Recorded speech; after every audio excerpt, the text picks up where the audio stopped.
ایک جنگل میں ایک فاختہ اور ایک چڑیا رہتی تھی۔ وہ دونوں بہت اچھے دوست تھے، ہمیشہ ایک دوسرے کے ساتھ کھیلتے اور گھنٹوں ایک دوسرے سے باتیں کرتے تھے۔ انہوں نے دو درختوں پر جو کہ آمنے سامنے تھے گھونسلہ بنایا ہوا تھا۔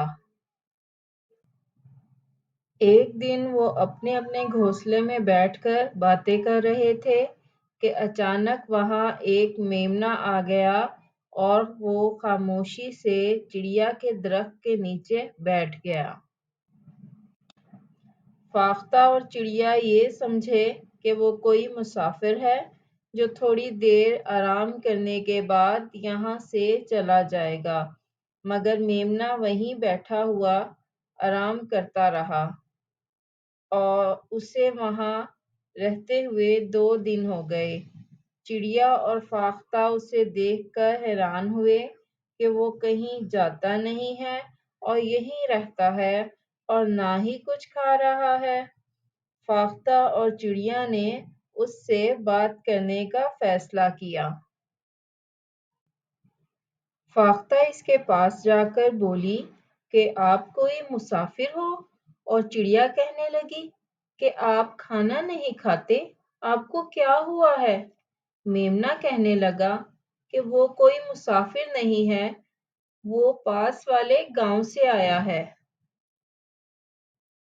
وہاں طوفان آنے کی وجہ سے سب کچھ ختم ہو گیا تھا اور وہ اکیلا رہ گیا تھا، اور بیمار ہونے کی وجہ سے وہ یہاں آ کر رہنے لگا اور کھانا نہ ملنے کی وجہ سے کمزور ہو گیا۔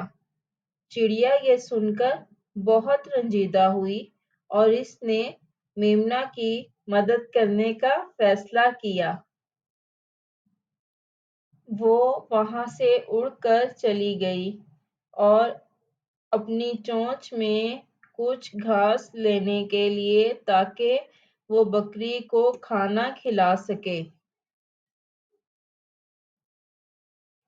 چڑیا اس کی مدد کرنے کے لیے اپنی چونچ میں گھاس لے کر آئی تاکہ وہ کچھ کھانا کھا سکے۔ فاختہ یہ سب دیکھ کر سوچنے لگی کہ مجھے بھی چڑیا کی مدد کرنی چاہیے۔ وہ بھی اڑ کر گھاس لینے گئی۔ اسے وہاں بہت دور ایک بیگ نظر آیا۔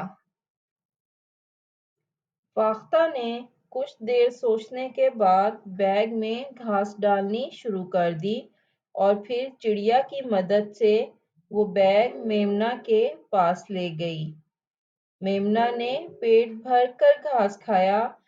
پھر کچھ دن یہی ہوتا رہا۔ چڑیا اور فاختہ میمنہ کے لیے اسی بیگ میں گھاس بھر کے لاتی اور میمنہ پیٹ بھر کر کھانا کھاتا۔ کھانا کھانے کی وجہ سے وہ جلد ہی ٹھیک ہو گیا اور فاختہ اور چڑیا کا شکریہ ادا کرنے لگا۔ وہ تینوں بہت اچھے دوست بن گئے اور ہنسی خوشی رہنے لگے۔ پیارے بچوں، اس کہانی سے ہمیں یہ سبق ملتا ہے کہ ہمیں ہمیشہ دوسروں کی مدد کرنی چاہیے۔